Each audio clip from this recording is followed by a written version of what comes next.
Jeremy woke up in a world of wonder, a land where trees whispered secrets and the air hummed with magic. He had no memory of how he got there, but he quickly learned that he could control the wind with a flick of his wrist, make flowers bloom with a touch, and even talk to animals. This was a place of magic, and Jeremy was a part of it. One sunny afternoon, while exploring a forest filled with giant mushrooms and talking squirrels, he stumbled upon a clearing. There, dancing on a beam of sunlight, was a fairy no bigger than his head. Her wings shimmered with iridescent colors, and her eyes sparkled with mischief. Her name was Jessie. Jeremy and Jessie became the best of friends, embarking on countless adventures. They flew through the sky on the back of a giant dragonfly, sailed down a river on a leaf boat, and even helped a grumpy troll find his lost treasure. Every day was a new discovery, every moment filled with laughter and wonder.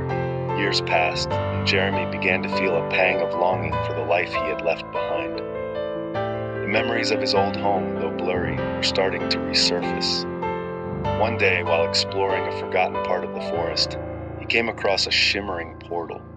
It pulsed with energy, beckoning him closer. Hesitantly, Jeremy stepped through the portal.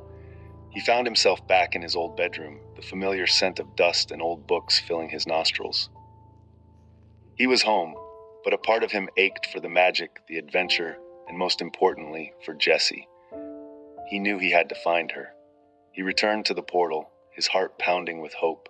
There she was, standing on the other side, her tiny face etched with worry. "Jeremy," she whispered, "are you leaving?" He took a deep breath. "I found a way back," he said, "but I want to know, would you like to come with me?" Her tiny wings fluttering with excitement. He'd spent so long in this world, a world of talking animals, magical forests, and adventures that had shaped him into the man he was today. But there was a part of him that yearned for the familiar sights and sounds of his home. The journey back was long and arduous, filled with perils and challenges they faced together. But they persevered, their bond stronger than ever. Finally, after what felt like an eternity, they stood on the edge of the familiar clearing, the place where Jeremy had first arrived. The air was filled with the scent of pine needles and damp earth. The sounds of traffic and the hum of electricity were a stark contrast to the quiet symphony of the forest he'd grown accustomed to. "This is it, Jessie," he said, taking her tiny hand in his.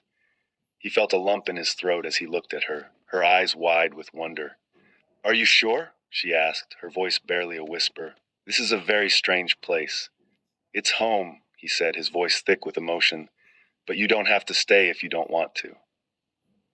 Jessie looked at him, then at the world around them, her eyes flitting from the towering buildings to the bustling crowds.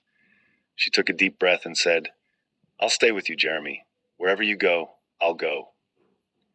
Jeremy smiled, a genuine smile that reached his eyes. He pulled her close and whispered, "Thank you, Jessie. You're the best friend a guy could ask for." Jeremy, with a heart full of joy and a touch of melancholy, gathers his belongings. The tiny house he built in the woods, the enchanted tools he crafted, and the memories etched in his heart. Jessie, perched on his shoulder, whispers excitedly about the wonders of his world. Jeremy, his eyes shimmering with anticipation, looks at her and smiles. He tells her about the bustling cities, the towering buildings, and the endless possibilities of his world. Jessie, with a mixture of awe and trepidation, nods her head. They both know this is a journey into the unknown,